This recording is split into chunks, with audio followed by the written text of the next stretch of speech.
Hello, everyone. Oh my goodness. Why am I? Hold on. Oh no, I should have checked this. Why didn't I check this? I was a fool, huh? One could say, one would probably say. And if one were to say it, I can say that they were wrong to say it. Okay, let's fix this. Yeah, there we go. Quick fix. Hey, everybody. Welcome back to another episode of Kobold Chats. My name is Kendrick or Kendo, whichever you prefer. And guess what? It's Friday, the end of our week, the middle of our day. Maybe you're at home chilling. Maybe you're at work on lunch or watching while you're working. Hey, I'm not your parent. I'm not here to get you in trouble. Instead, I'm here to thank you for hanging out with me on another wonderful Friday where I get to talk about my favorite thing, Kobold Press. Now, we have some things to talk about.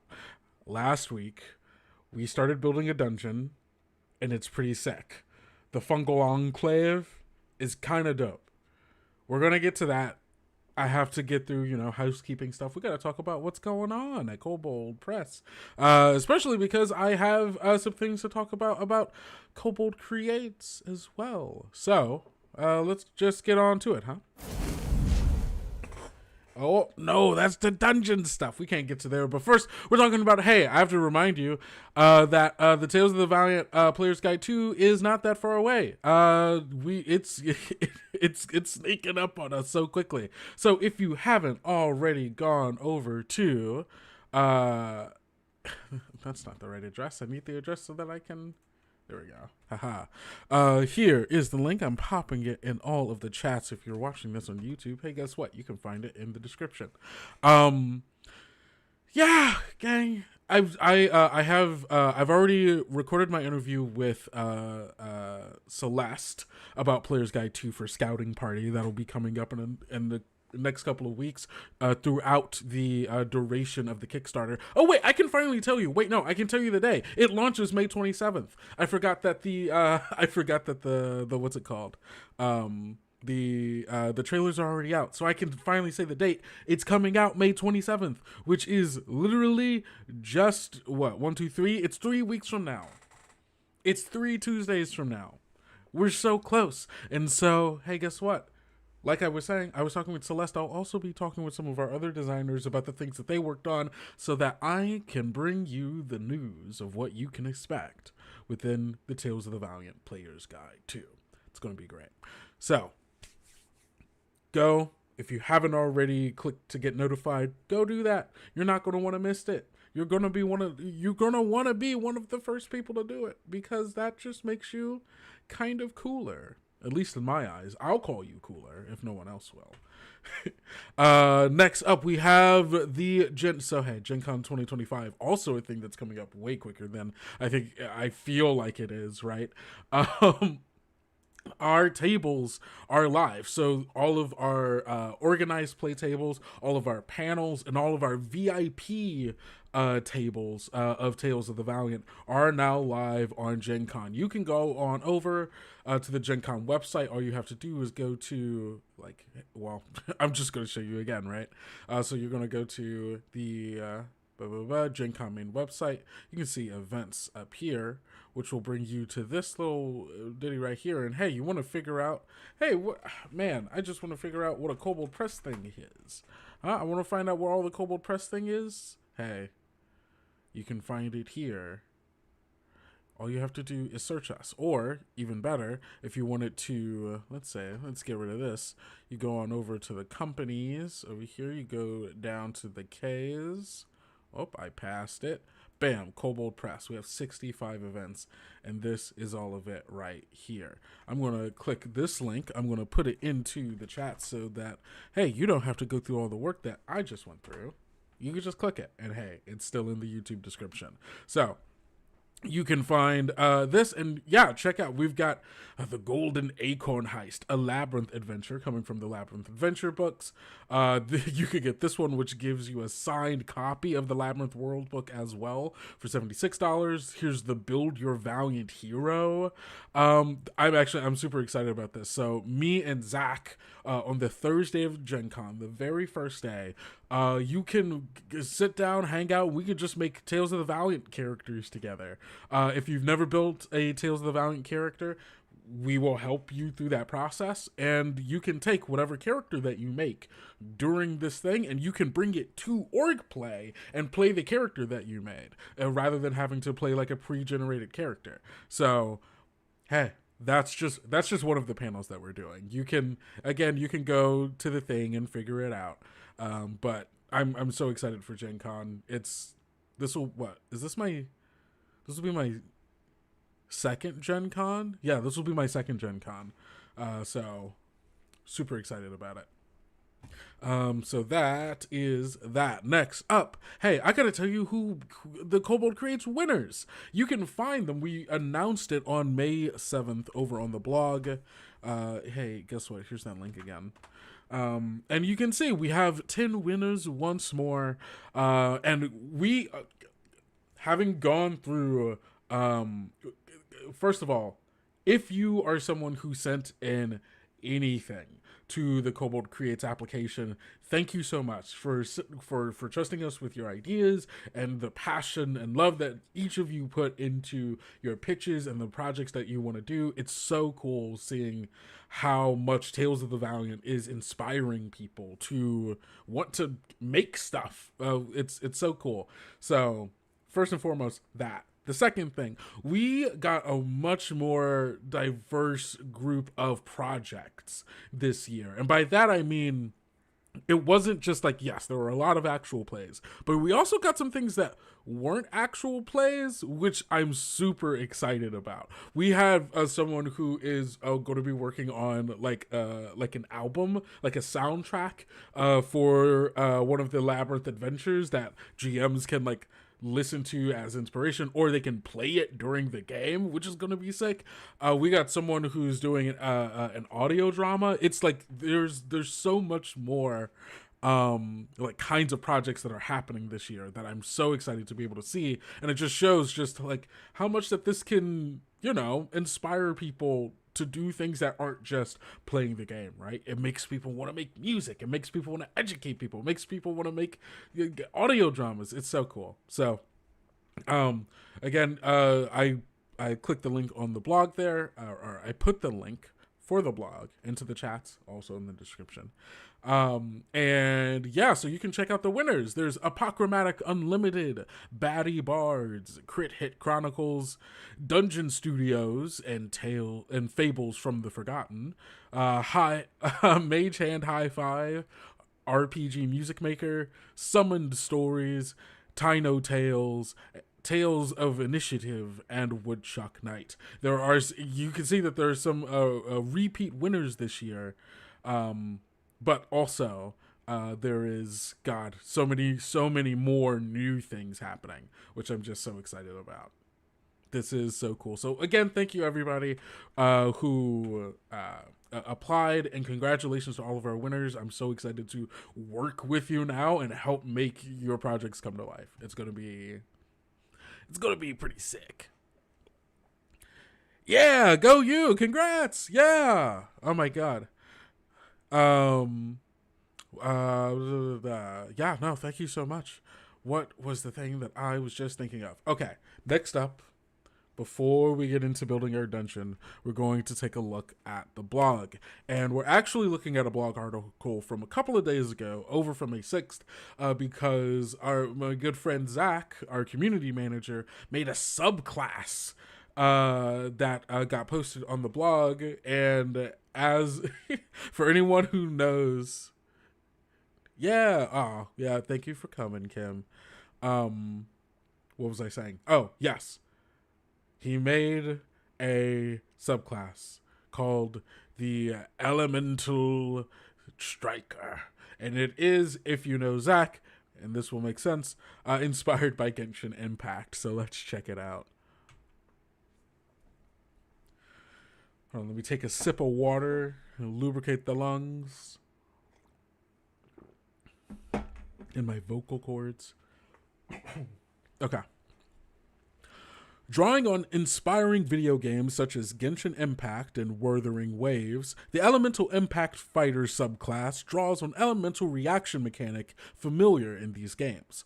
A core aspect of these games is a combination of two element types. When one element is affecting a target, attacking with a different element creates a synergy effect between the two. For instance, if a target is affected by cryo, cold damage in 5e terms, then a follow-up attack by pyro, fire damage, applies a melt effect and deals double damage. Each combination of elements creates a different distinct effect, creating a dynamic interplay of character types and party composition. Oh yeah, I forgot I put I forgot. You'll see stream elements start putting in little things in the Twitch chat. I don't know why it's not doing it in YouTube chat. I'll figure that out later.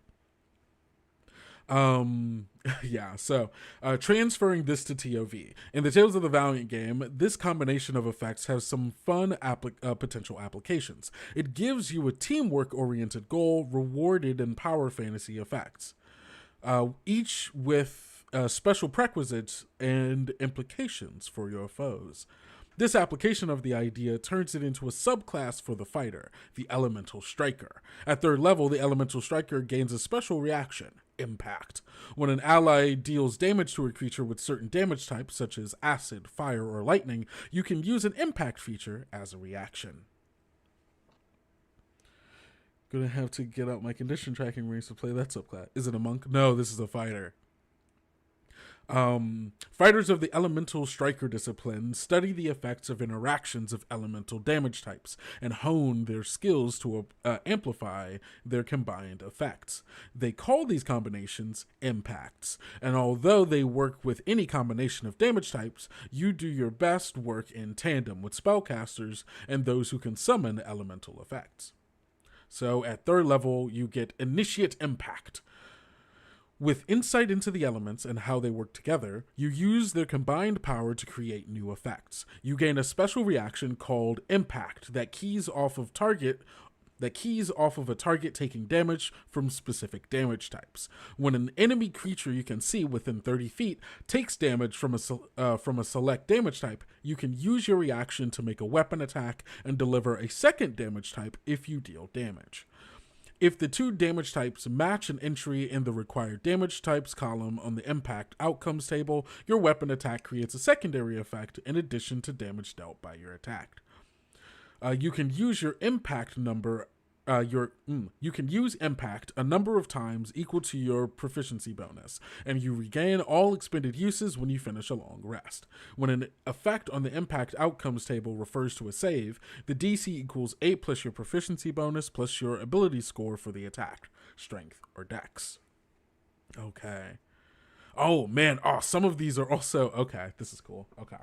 So basically, anytime that someone is dealt damage, you can use your reaction to enact an impact, which will potentially deal an additional damage and thus also another effect, which creates a really interesting tactical play, potentially. So yeah, let's see. So the first one here is Cold Cuffs, which requires bludgeoning and cold. So this also works with not just elemental damages, but any other kind of damage as well. So you can have your barbarian out there, someone else dealing some kind of damage, and then you can then key off of them.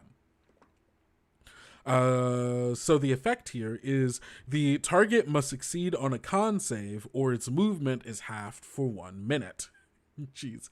If your bludgeoning damage triggered the effect, you can choose for your weapon attacks to deal cold damage for 1 minute. If your cold damage triggered this effect, add your proficiency bonus to the damage dealt by the attack. Command effect. The target takes 2d6 slashing damage. Oh, okay. So I think what it's saying here is if your whatever thing that you're doing, right? So if your what's it called? If your fighter is the person dealing bludgeoning damage, and someone else deals the cold damage, then, or I guess, sorry, backing up. It's whatever the second thing is. So if someone is dealt bludgeoning damage and then you deal cold damage, you have the additional cold damage effect where you can add your proficiency bonus to the damage dealt by the attack, so you're just dealing a bit more cold damage. But if it's your bludgeoning attack that does it, so they take cold damage and then you do bludgeoning, then you can add the cold damage to your weapon.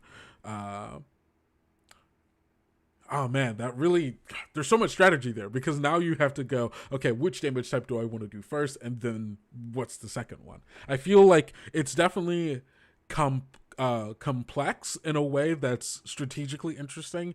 Definitely not for like someone who's just getting into the game.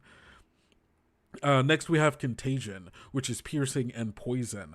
The target must succeed on a con save, or its movement is halved, and it becomes poisoned until the end of your next turn. Ooh, okay. Command effect. The target is restrained and poisoned for 1 minute. What is the command effect? Oh, I wonder if that's going to be...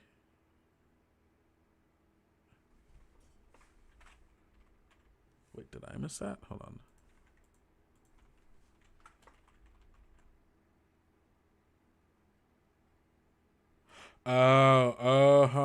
I see. Okay, so the command effect is what you get at 15th level. You get an additional effect. Okay, so we'll get there when we get there. Okay, cool.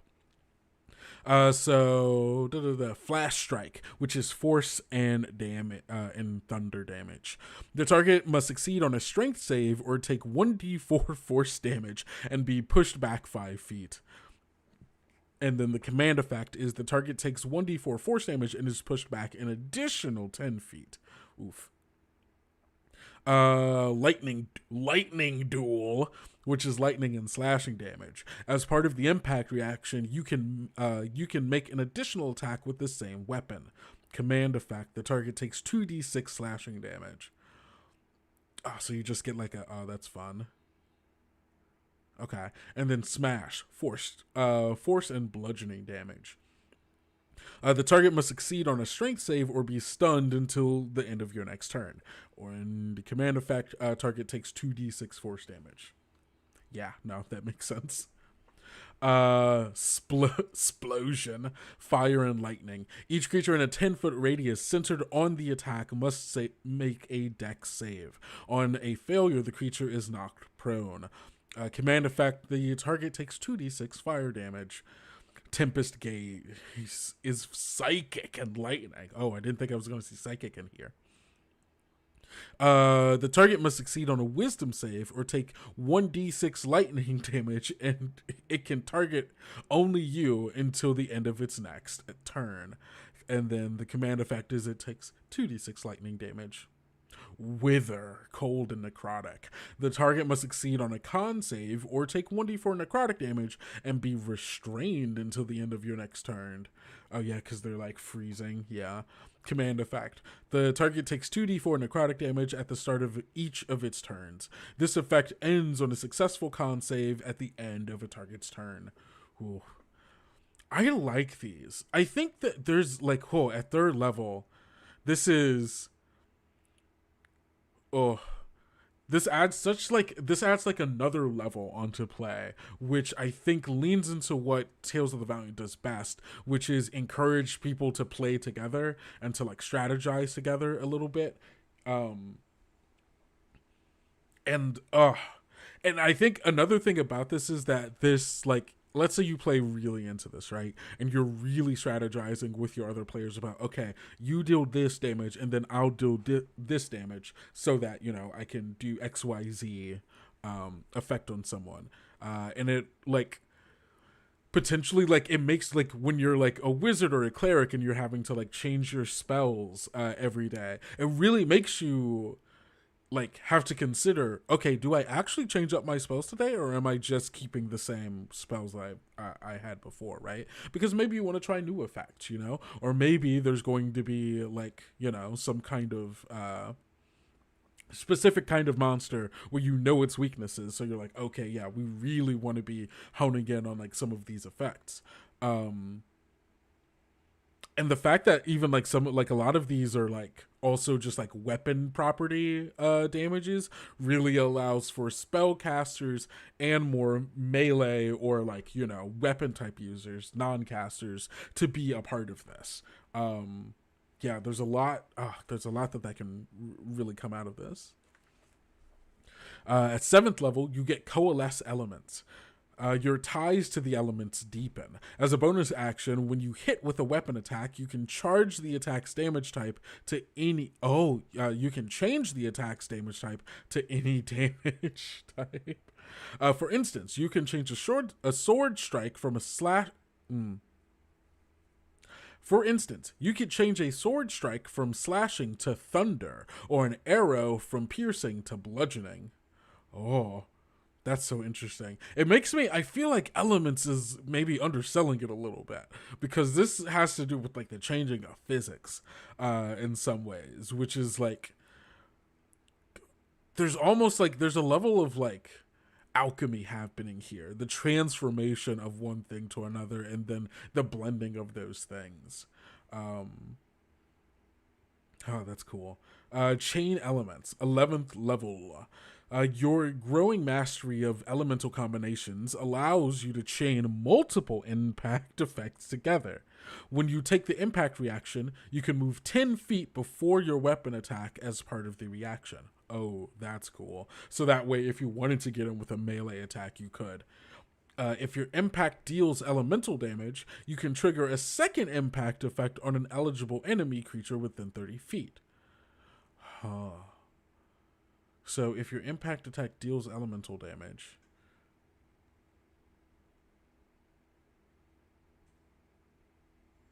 I think it has to be a little bit more specific about what it means by elemental damage, because I think Coalesce Elements theorizes that piercing, bludgeoning, and slashing technically count as elements under this.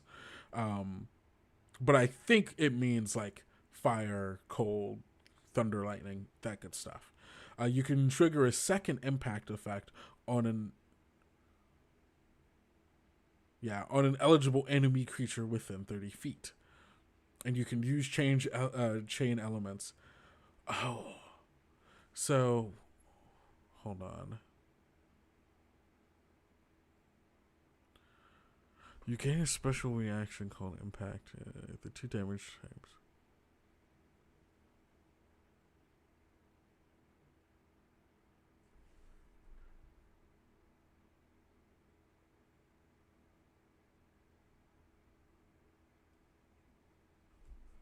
If your impact attack deals elemental damage, you can trigger a second impact on an eligible enemy creature within 30 feet. So would they both have to have just taken damage? I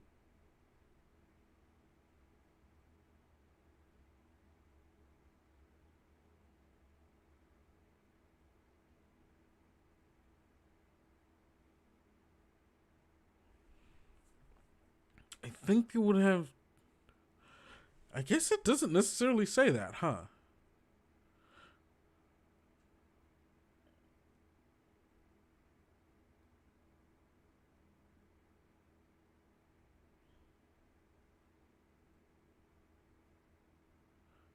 You can trigger a second impact effect on an eligible enemy.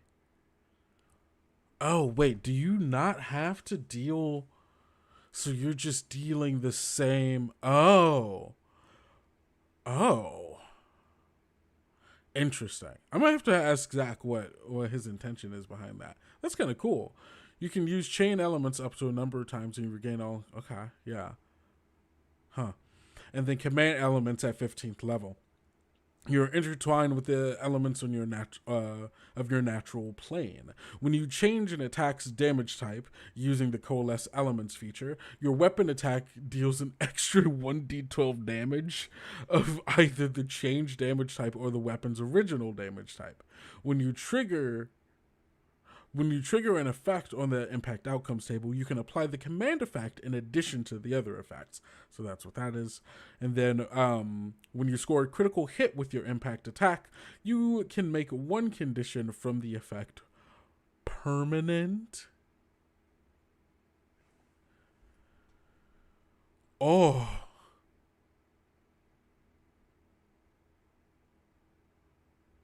Oh. That's powerful. That's maybe a little too powerful, Zach. Permanent is wild. But I guess like in like a combat, right? But also it oh man.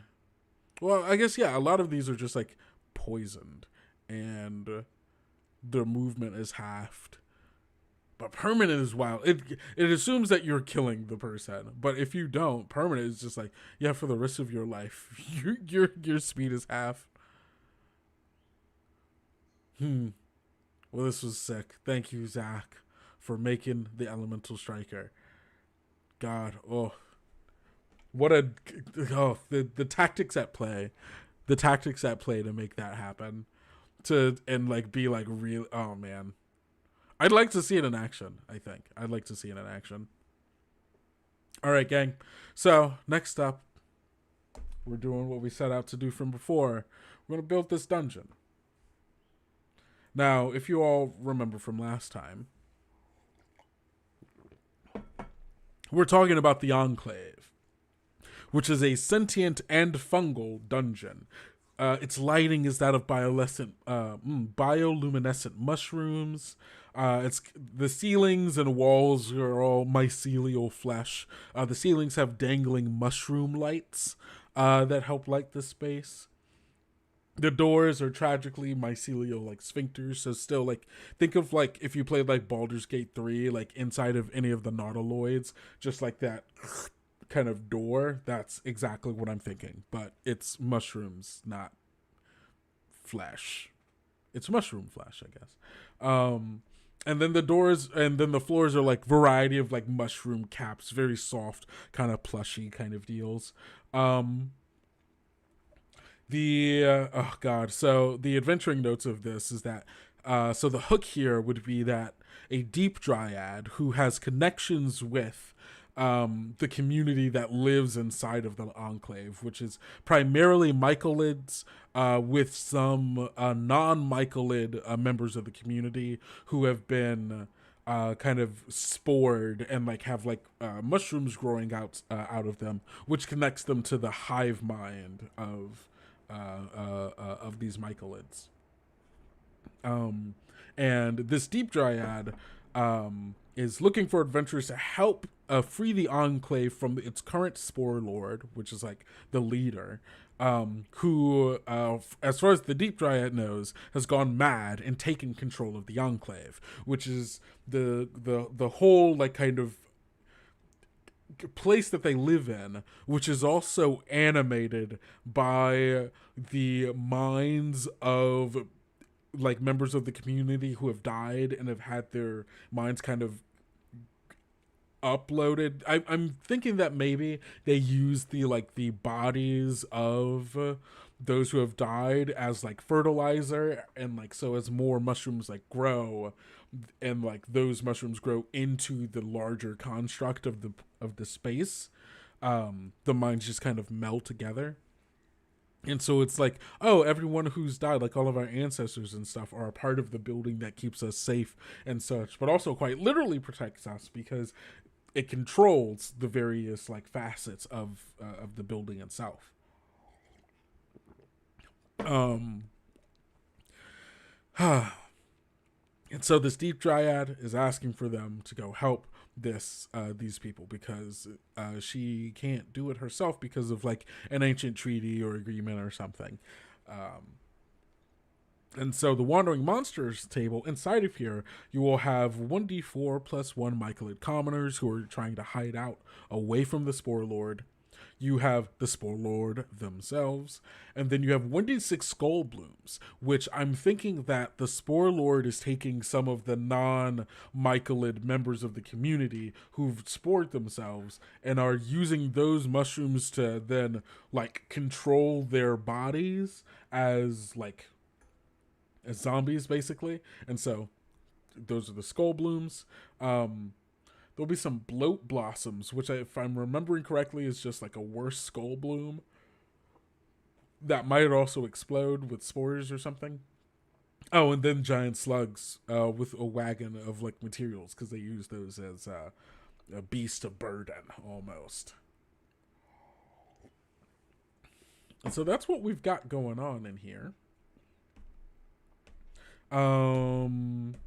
Boss monsters, we have the Mycolid Spore Lord, who is the leader of this community, whose mind is being controlled by one of the previous Spore Lords, who is taken control over his body or their body, or I'm not sure gender, to like wreck stuff and like basically retake control over the community in post-mortem. So that's kind of what's going on. Hazards, we have spore storms, which are these like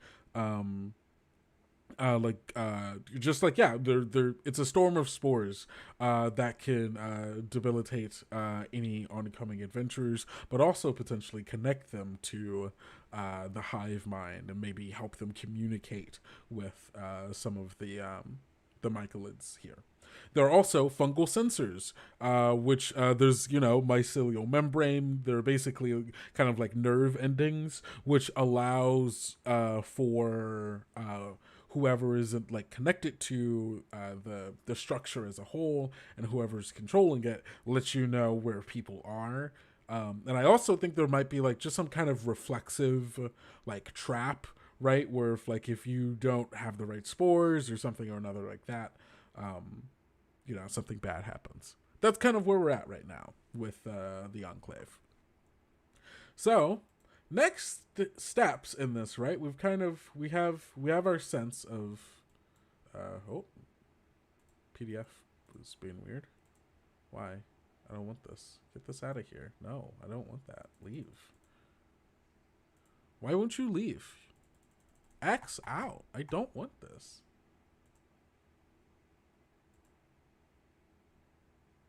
Okay.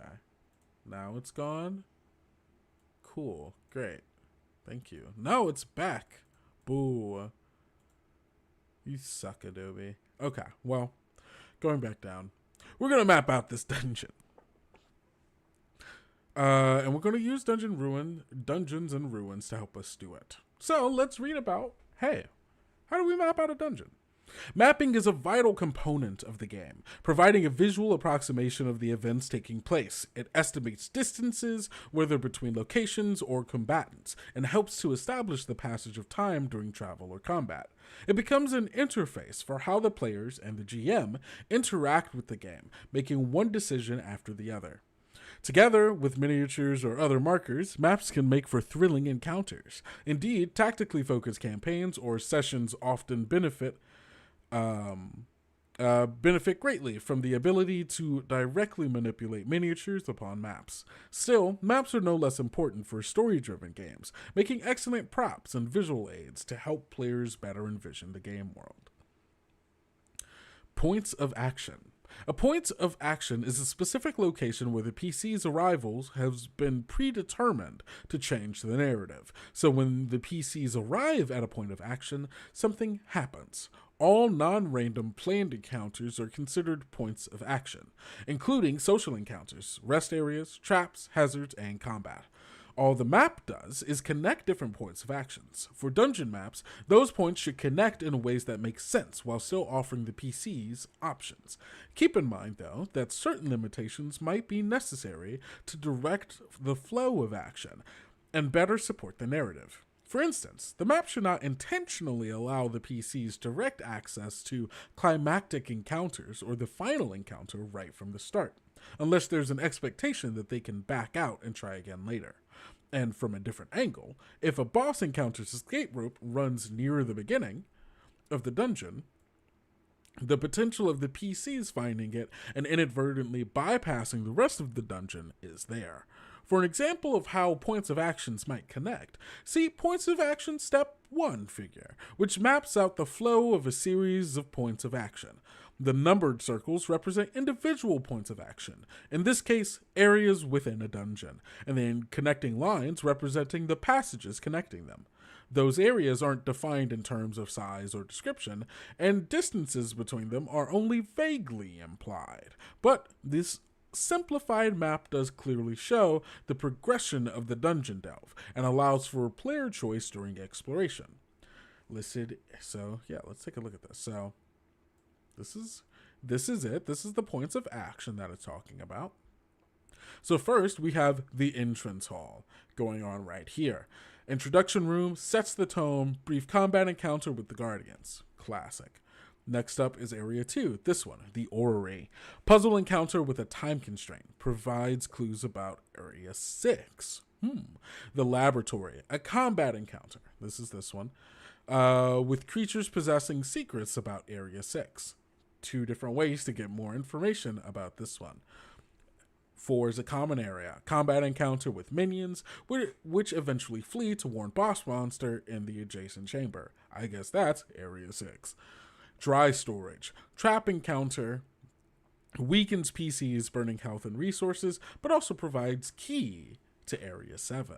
Ooh, so depending on if you just go in a straight line, you get 1 experience. If you go in a straight line this way, you get 1 experience. But if you go all of them, and then you get something different. Area 6, challenging combat encounter with boss monster. And then Area 7, the library, secret treasure room with hidden exit. Possible plot hooks for future exploration. The purpose of an area is always twofold. Its primary purpose is to provide a space for the PCs to interact with the narrative. Its secondary purpose is its role solely within the narrative, such as how the area functions within the dungeon's ecology, or what role it serves for the dungeon's current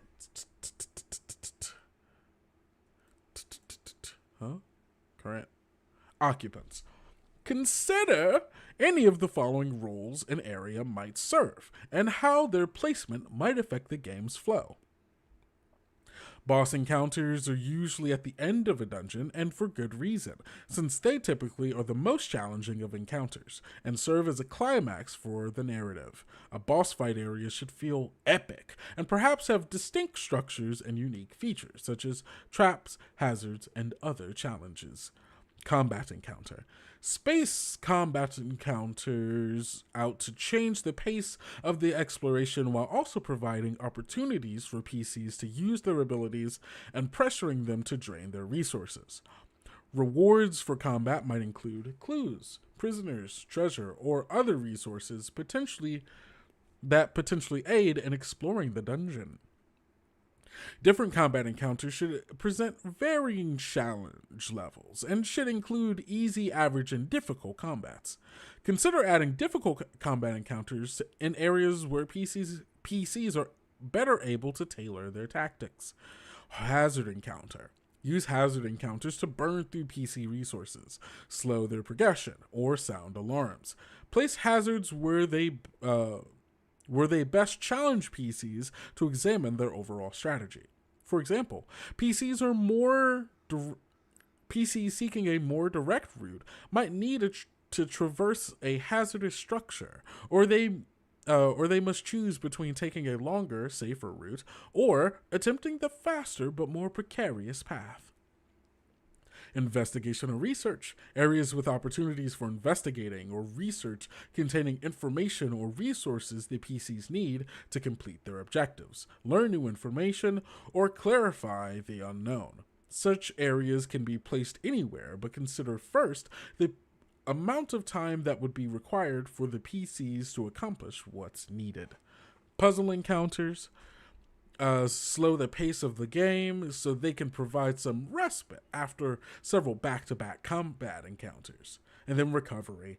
These areas allow PCs to take short or long rests to recover health and spells and should be placed near difficult encounters. A dungeon delve is made easier by adding places to rest more difficult by removing them. Social encounters. Occurs with the PCs. Sorry, hold on. Let me drink some water. I need to reset my brain.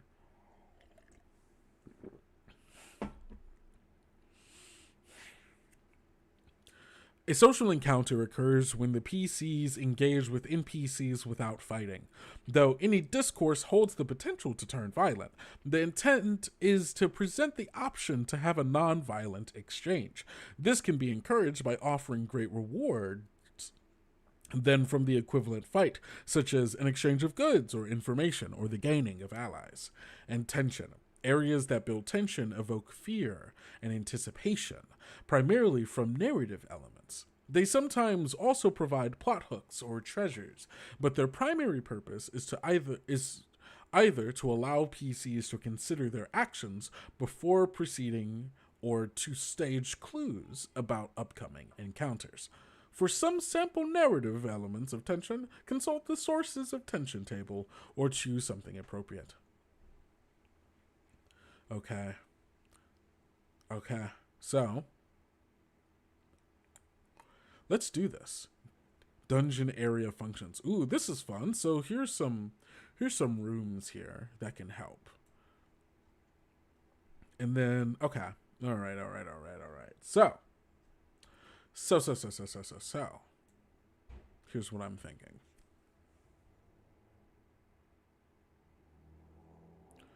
Let me see. Is this...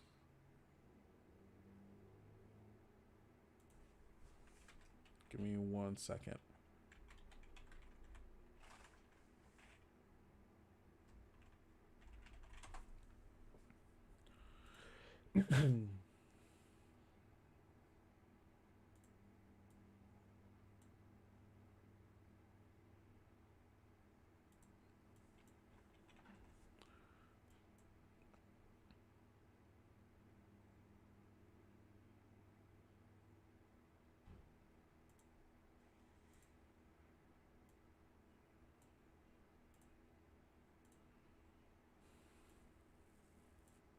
Okay, cool.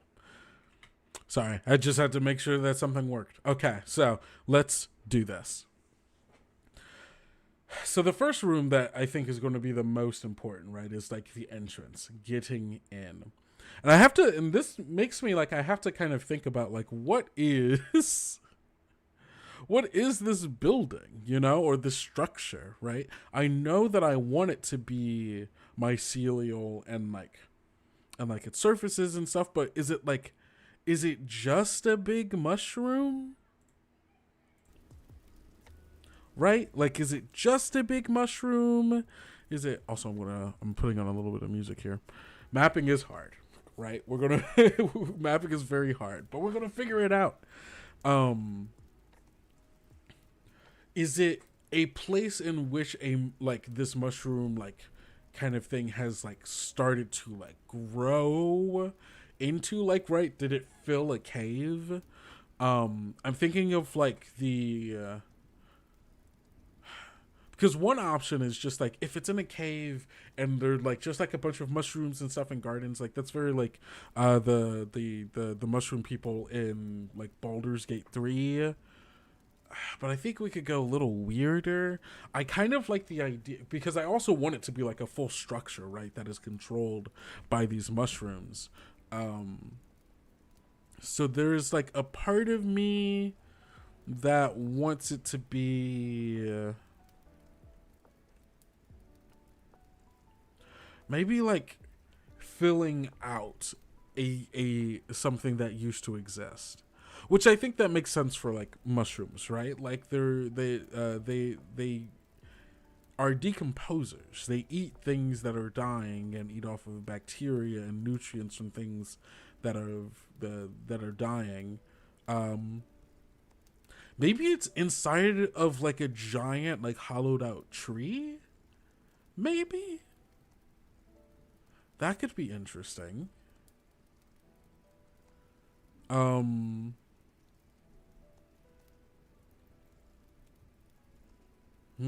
That's something. Huge tree would be kind of sick. Almost like the Great Deku tree in an Ocarina of Time. But maybe it's not a standing tree. Maybe it is this old dead tree. And I could almost kind of see the mycelids like viewing this tree as like the body of like a deity almost. Yeah, yeah, Deku tree, but it met a tragic end, right? Um, where even in death, this like great tree offered up its body for them to like find a home in, and like it's probably maybe like there's maybe even here a larger ecosystem of things, right? Um, than just so much to think about. So much to think about. Okay, here's what I'm thinking. Okay, maybe still standing tree. There's going to be some verticality and like good levels here of this, but I'm thinking first room here, right? There's got to be. This is the entrance. Can I move this? How do I move this? Like this. There we go.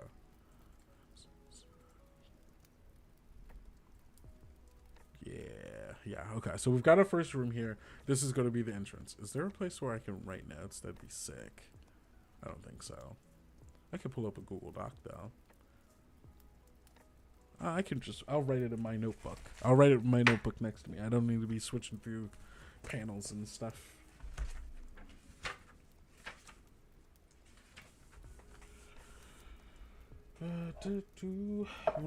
Where's my pen? There we go. Okay.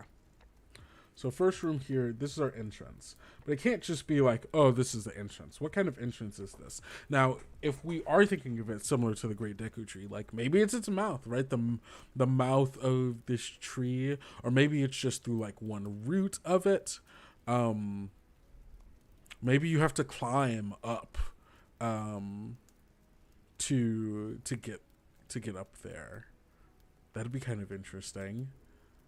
How do they get up and down? How do the people who live here get up and down? If that is the case, how do they leave? A series of tunnels. Yeah, I guess, yeah, it doesn't have to be a big hollowed out tree. It could be this humongous tree that has been burrowed into naturally just as it decayed and was like eaten by the fungi here. So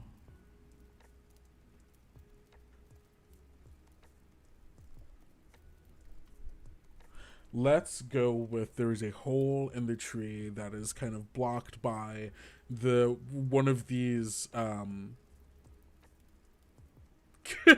here we go. It's by one of these the mycelial like sphincters, and on the outside of it is like stuck like pieces of like wood.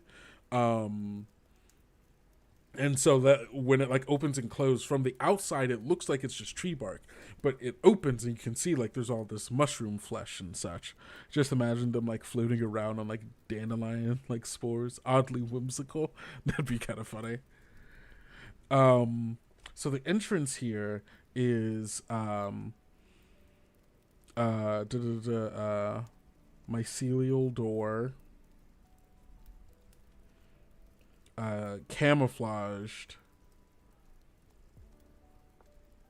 as tree bark.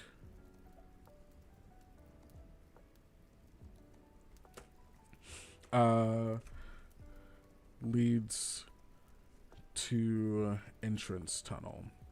And then I think the first thing here is like being able to find the door, right? Skill challenge to find door.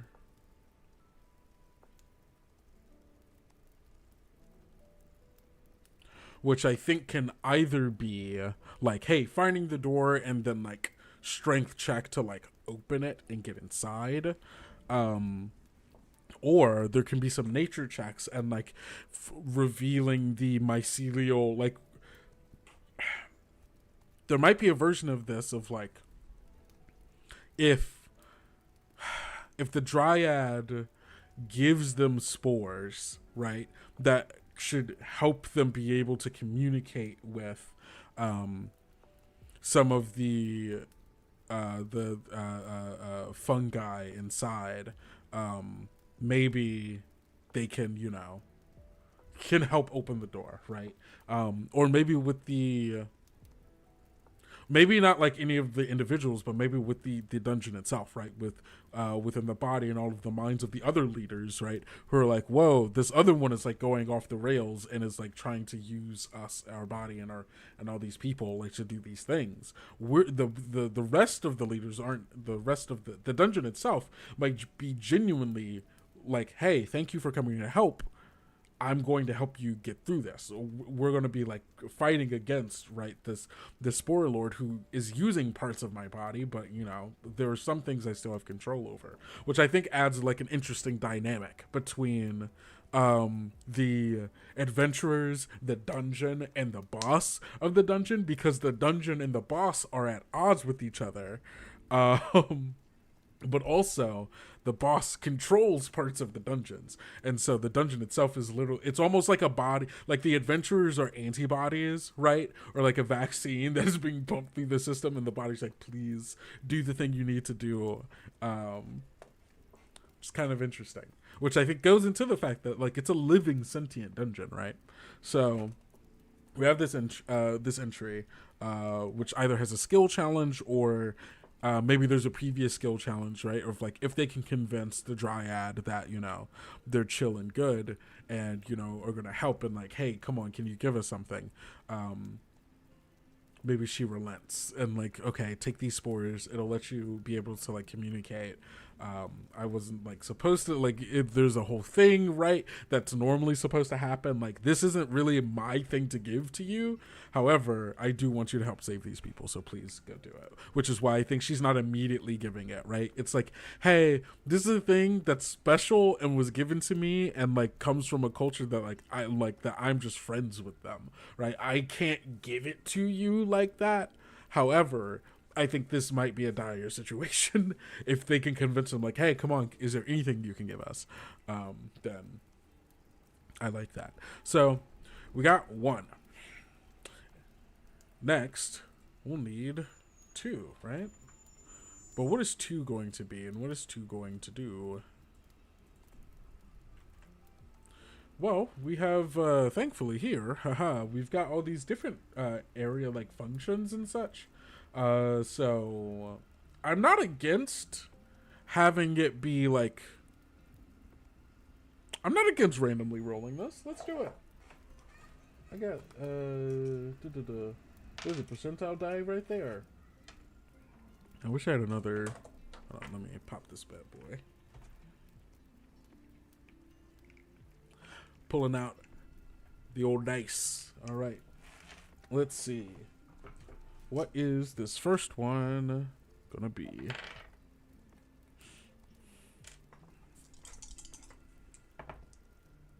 $81. 81 is signaling. Oh, that's so interesting.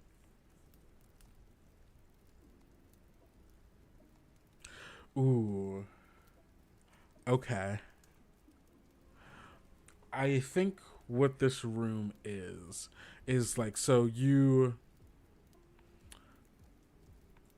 get into the tree and there is a passage that like starts leading, but I think this room is a secret room close to the first room, close to this tunnel, right, where members of its guard or like whoever's in control of like security is in charge of this room. And so there's like a secret passage, maybe a secret sphincter, or like a crack in between the mycelial walls that you have to like squeeze through, but it's like way easier to do as like a fungal person. And it's like just a room full of bioluminescent mushrooms that are also like signalers for different like this is like the security room, right? Like seeing the different lights and which mushrooms are on, what color they are, and maybe reading like the spores that are just in this area. This might be another a way for like, if they can find this room, right, that they can get spored so that they can have like understanding of what's going on, or maybe they need to be spored in order to understand what's going on. and can help them know, okay, who is moving where through the room. So it's like a security room almost. Security room. Bioluminescent mushrooms, signal, dangers, and presences inside the enclave. Requires spores.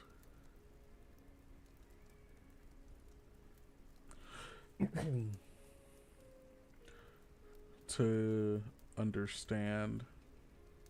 Yeah, I like the idea of maybe this isn't a place to get spored, but this is like you can get spored and like understand, right? If you are led back here, and this like gives them a place to like sit at, and like this is also kind of like a rest place. This might be a recovery place. I think it's either investigation or research or recovery. I like investigation and research better, I think. Yeah, almost. So investigation. And so they can be led back here once they have spores so that they can understand, and they can use this place as a scouting position, right? They can say, okay, oh, who is moving through these corridors, or like someone or something is moving through these corridors, how best to avoid them, are these allies, are these enemies? Like it becomes a point of interest for them to be like, okay, we can move through here strategically without being caught, or we can set up ambushes for X, Y, and Z. So I like this. So this is building off of this off of like the entrance, but it's not necessarily like a part of it, right? So it's like there's like a longer thing that's happening, but there's also this secret room right here. I'm gonna move this a little closer. Oh wait, hold on. You all can't see what I'm doing. There we go. Boom. It opens up the position. Yes. Yeah. Exactly. All right. So third room. Rolling the dice. 25. Ooh. That puts us at defense. Wow, a lot of defense places. But I guess it is like kind of the entrance, so I guess that makes sense.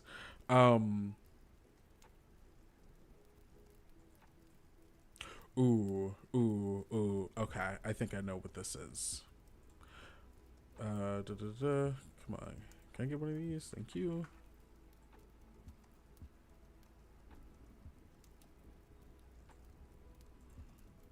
Oh, wait. Can you give me an eraser? Give me an eraser, please. There we go. No, whoa. Not that one. There we go. I like this. This painting thing.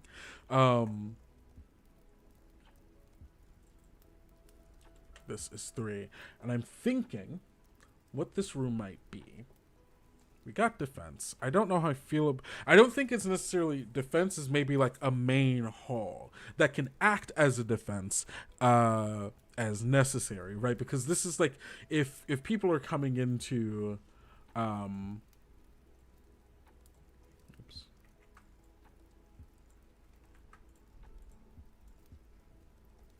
Oh, well, that didn't actually erase anything.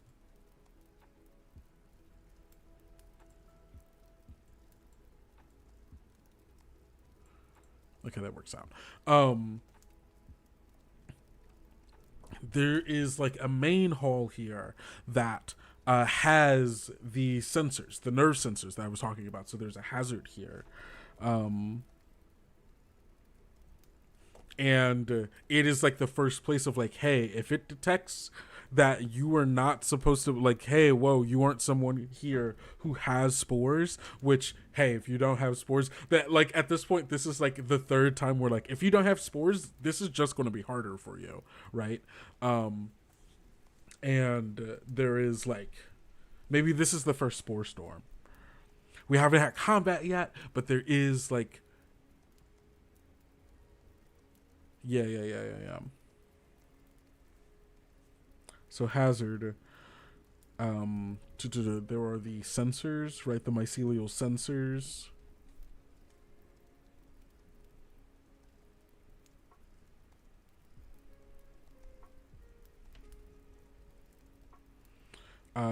Create spore storms whenever anyone without local spores, I'm not quite sure what to call those yet, are detected.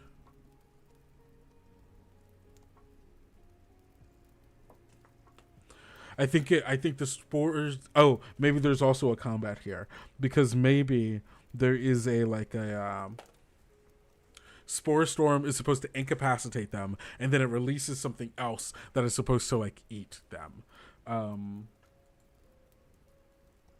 What that thing is, I do not know.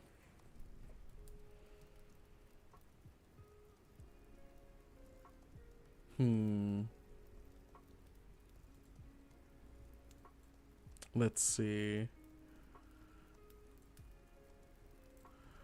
Let's see.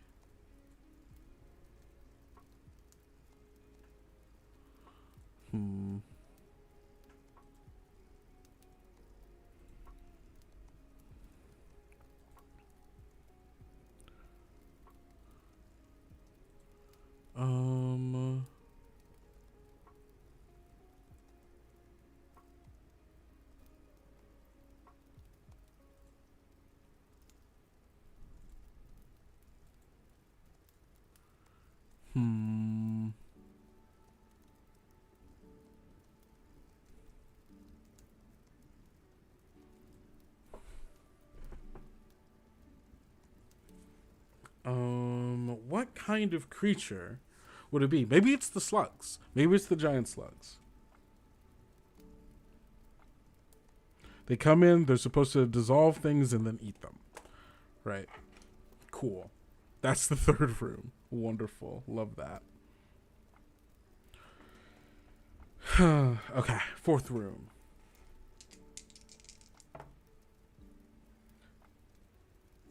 What's this? 69. Nice. Research. Ooh. What would research be?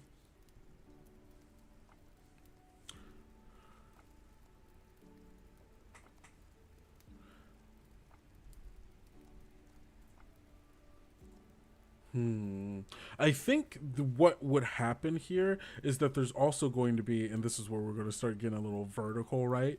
Of, like, from the third area, because we got to remember this is a tree, right? So, like, this goes into this, and then this is when tunnels start going up. And so I think we have, like, a few areas that come off from that. So actually, hold on, let me redraw some of this.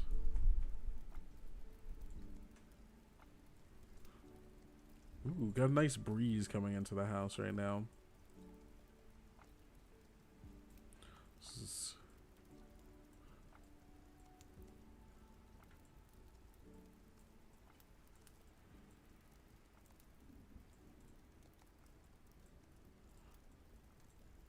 Okay, so this tunnel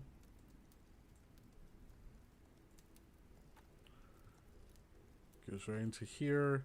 There's like a kind of split off room that goes here, and then now we're going to start getting things going up. And this first one that we've got is research, and I think it's going to be like a gardens kind of area that is maybe on the outside of like a little higher up on the outside of the tree, on a like a toadstool, like growing out of the side of the tree. Because I'm imagining like mushroom parts of like started growing out of this huge tree, which I think is a cool visual. Um, let's see. Then so yeah, so this is it's gonna be 4.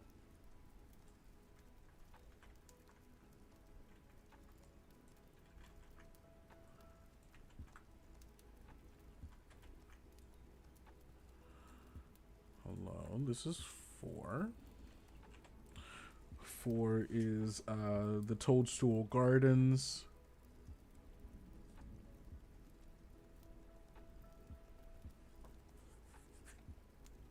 Which I think acts as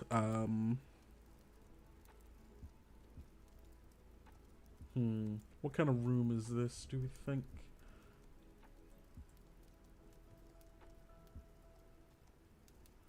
I think tension. This is a tension room, as I think there are...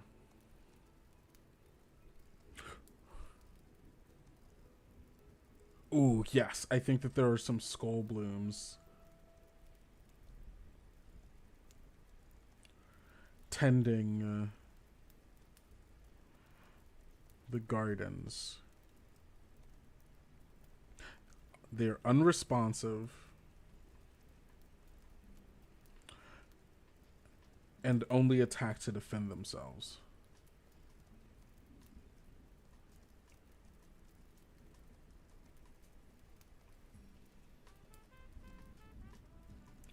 We get some fungal bio horror here.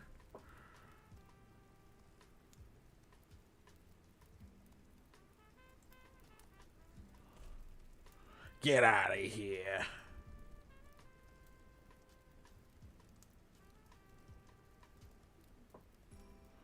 And only attack to defend themselves, which could become a combat encounter, or it's just spooky, scary, fungal bio horror.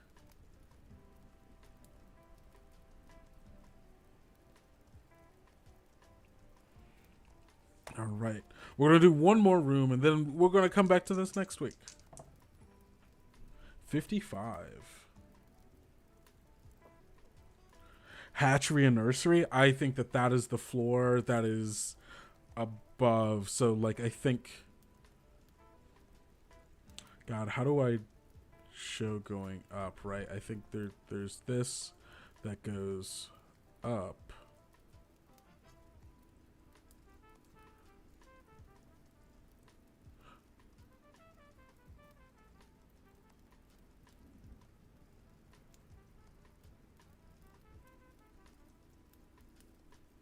I think that maybe there are 2 paths that go up.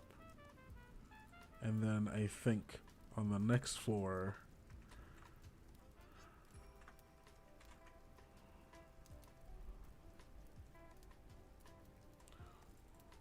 we get 5. Which have...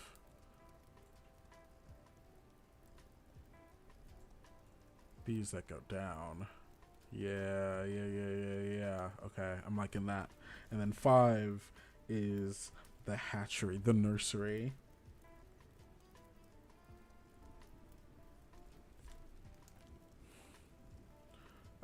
Which, for investigation...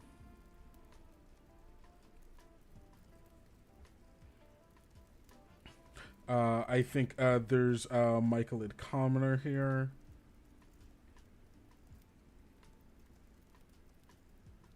Who can give them spores.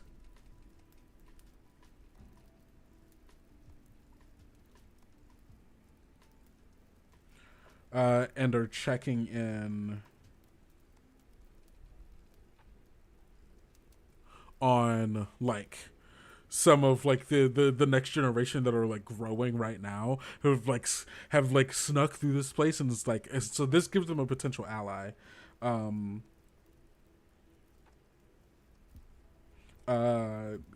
checking in on the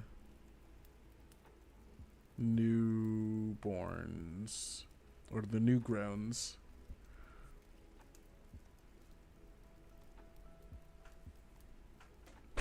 Hiding from the Spore Lord.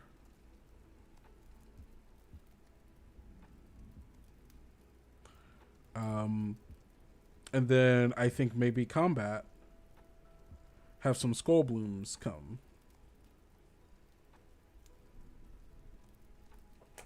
Amazing. Oh, this is so good. This is coming together.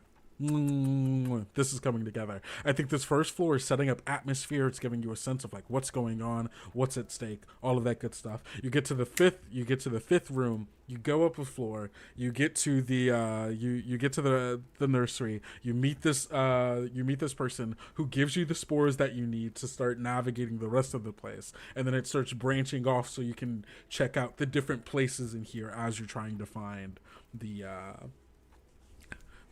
guy. And then there's a quick combat encounter that isn't just, oh, kill these guys. It's like, oh, you have to protect the new growths. They're still growing, the babies, and also protect this this mycolid who can maybe give you more information and maybe even be your ally. This is kind of dope. I'm loving this. This is great. Okay. Well, everybody, thank you so much for being here. We're going to keep this going next week because I'm loving this. And we're going to make more of the Enclave. So, hold on. Get on over here.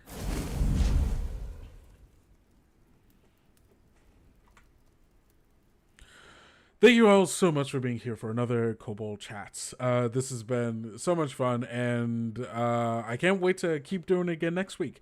Don't forget, if you haven't already, click to get notified for Player's Guide 2. Go do that. It's May 27th. 3 weeks. It's coming, so get ready. You can find all of those links in the chat, but also in the bio if you're watching this on YouTube. And yeah, I think that's all I've got for you all. So thank you so much for being here. Don't forget to go out to be bold, be brave, be valiant. And I'll see you next time. Peace out, y'all.